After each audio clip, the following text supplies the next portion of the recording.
The most mysterious entities in the Bible. Why are cherubim so terrifying? The hook, the chubby baby lie. Look at this picture. A chubby, adorable little boy with tiny wings. You call him a cherub, the angel of love, right? I have a shock for you.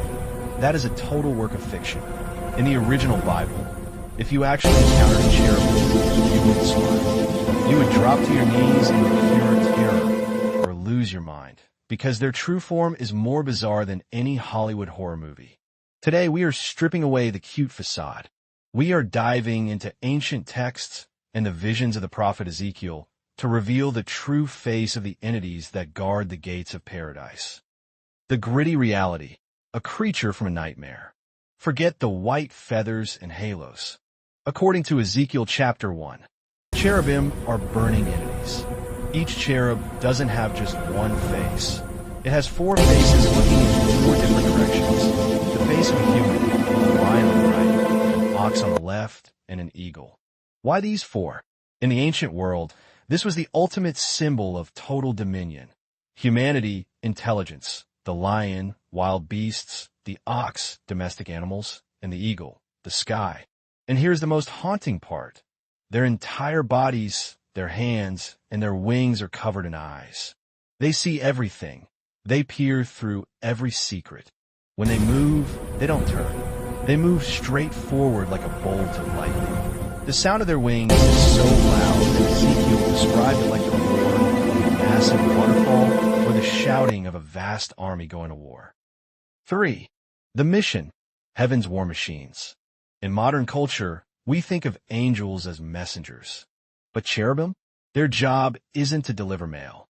They are sentinels. When Adam and Eve were exiled from the Garden of Eden, God didn't send someone with a no trespassing sign.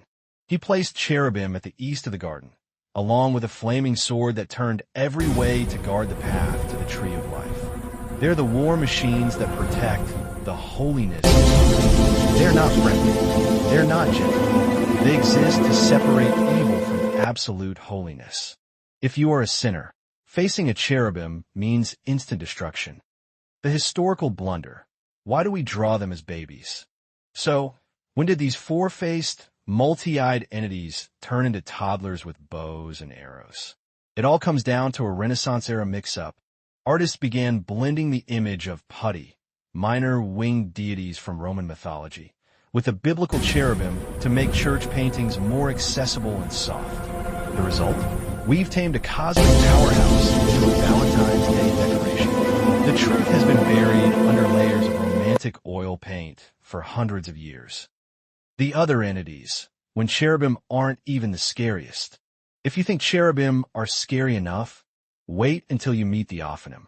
They are wheels within wheels, sparkling like chrysolite and also covered in eyes. They have no human form. They're geometric structures of fire that carry the throne of God. Why does the Bible describe them so strangely? Because the spiritual realm wasn't designed to fit human logic. These entities exist in a dimension our eyes cannot comprehend, forcing the prophets to use the most shocking metaphors to describe them.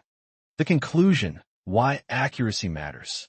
Why does it matter that we know the true form of the cherubim? Because when we turn everything in the Bible into cute symbols, we lose the awe and the power of the story.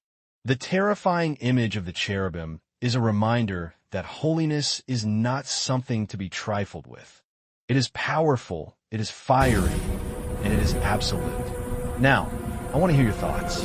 Do you prefer the cute baby version or the 4-faced symbol version? Which biblical entity are you most curious about? Let's argue, politely, in the comments. Hit that like button if you love these historical deep dives. Subscribe and hit the bell.